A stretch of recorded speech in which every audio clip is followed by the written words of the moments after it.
Ito yung sikat na fried bun dito sa Taiwan.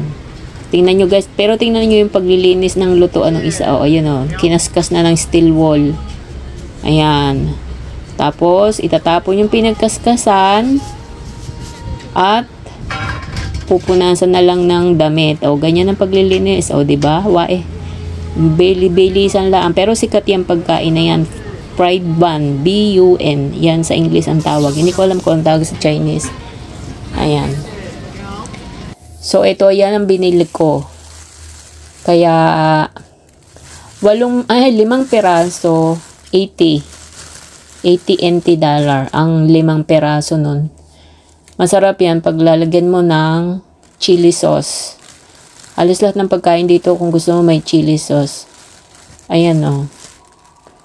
Ang merong sesame sa ibabaw. Pero ang laman niyan sa loob ay karne.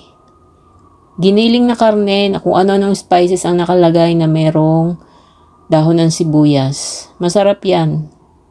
Sikat yan sa Taiwan na pagkain. Ayan o. Fried bun ang tawag.